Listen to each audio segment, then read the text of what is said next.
जैसा कि last episode में हमने देखा कि अब युनशान खुद जियान के आगे आ जाता है और अपने बाकी एल्डर्स को इन पर हमला करने को कह देता है। जियान कहता है कि तुम्हारी वजह से मेरे पापा डिसअपियर हुए और अब मैं भी तुम्हें नहीं छोड़ूंगा।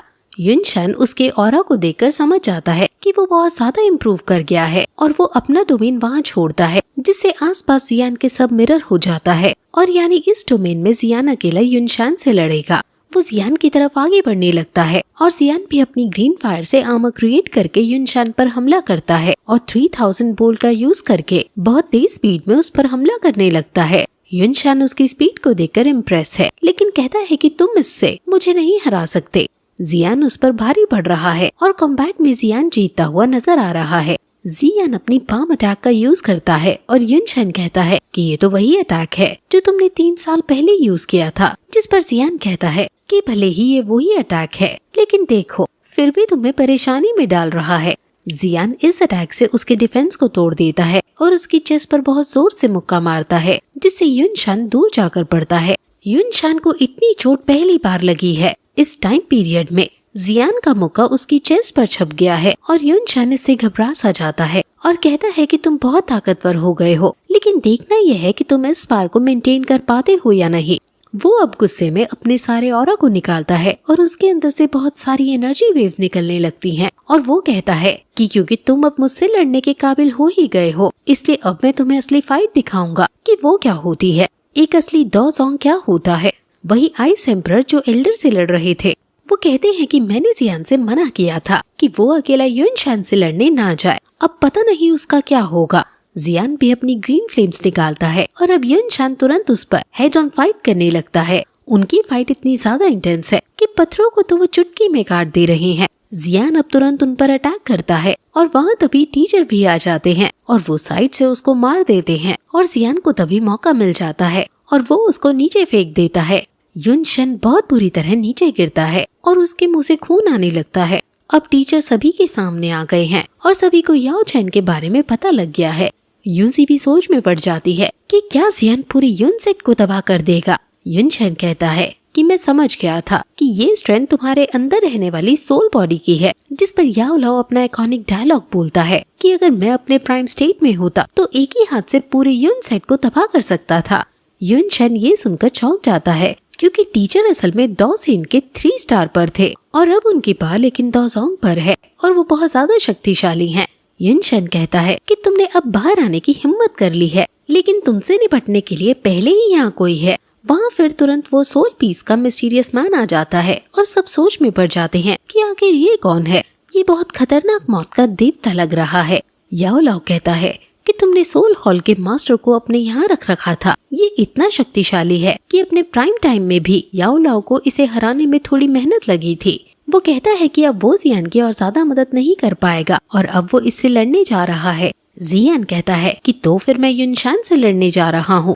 सोल हॉल का मास्टर युनशान से जियान को ना मारने को कहता है क्योंकि जियान के पास कुछ ऐसा है जो उसे चाहिए। जियान समझ आता है कि ये उस जेट को लेना चाहता है। अब याओ लाओ और वो मास्टर लड़ने लगते हैं और उनमें इंटेंस फाइट होने लगती है। जियान और युनशान भी आपस में लड़ रहे हैं। याओ लाओ को उससे लड़ते वक्त काफी दिक्कत हो रही है और वो उसे बार बार डॉज कर रहे हैं। याओ लाओ कहता है कि तुम अभी भी सुधर जाओ, वरना ये युनलिन सेक्टी तुम्हारी कब्र होगी। जिस पर वो कहता है कि तुम जैसी सोल बॉडी मुझे मारना चाहती है, कितनी हंसी की बात है ये। वो याओ के शील्ड को तोड़ देता है और फिर 3 factors of the soul technique का यूज करता है और याओ लाओ को चेन में पकड़ने की कोशिश करने लगता है, लेकिन याओ लाओ अपनी ट्रिक्स का यूज करके उसकी तीनों चेन से बच जाते हैं, जिससे वो मास्टर काफी इम्प्रेस होता है और समझ जाता है कि अभी तक याओ लाओ को कोई क्यों नहीं पकड़ पाया है, लेकिन वो खुद सभी का मास्टर है, इसलिए वो इसको पकड़ कर ही रहेगा। लेकिन उसको बहुत ज्यादा मेहनत करनी होगी और वो इसलिए युनशान से जियान को जल्दी से पकड़ने को कहता है। याओ लाओ 2 चट्टानों को आपस में पास लाने लगता है और जियान को उसमें कैद करने की कोशिश करता है। जियान वहाँ से भागने की कोशिश कर रहा है, लेकिन वो चट्टानों के बीच में फंस जाता है और वो तुरंत अपने हैंड साइंस यूज करने लगता है और फिर तुरंत माउंटेन सील ओपनिंग का यूज करता है, जिससे वहाँ बहुत बड़ा ब्लास्ट होता है। इस ब्लास्ट का ऑरा इतना ज्यादा है कि युनशान के सभी डिसाइपल दूर धकेल दिए जाते हैं और युनशान जो कि सबसे पास खड़ा था और खुद जियान इससे बहुत ज्यादा अफेक्ट हो जाते हैं। युनशान की बॉडी बहुत ज्यादा घाव सह चुकी है और वो सीधा खड़ा भी नहीं हो पा रहा है। अब तो युनशान के सर पर गुस्सा सवार हो जाता है कि वो एक बच्चे को नहीं हरा पा रहा है, अब वो उसे जान से मार कर ही रहेगा। जियान अब समझ नहीं पा रहा कि वो क्या करे। उसकी बॉडी भी बहुत ज्यादा कमजोर हो गई है, अब उसे बचने का अपना कोई रास्ता नहीं दिख रहा है और वो बस इसी फिराक में है कि आइस एम्परर फ्री होए और उसे बचा। वो पिल्स खाकर फ्लेम को फिर से इकट्ठा करता है। फिर युनशान गुस्से में अपनी तलवार को लेकर जियान को मारने के लिए दौड़ता है और जियान उससे बचने लगता है। जियान भागते भागते अपनी 2 फायर को यूज करने लगता है और उन्हें मर्ज करता है। असल में उसके टीचर ने उसे बोन स्पिरिट गोल्ड का कुछ पार्ट दे दिया था जिससे जियान अकेले युनशान से लड़ सके अगर टीचर उसकी मदद ना कर पाए। इसलिए जियान अब उन 2 स्पिरिट्स को मर्ज करने लगता है और युनशान समझ जाता है कि ये वो ही अटैक है, इसलिए वो उसे रोकने के लिए अपनी जी जान लगाने लगता है। वो उसका पीछा करता है और जियान अलग अलग बॉटल्स उस पर छोड़ता है जिसमें एक्सप्लोसिव्स हैं और इससे वो बार बार युनशान को स्लो डाउन करने की कोशिश करता है।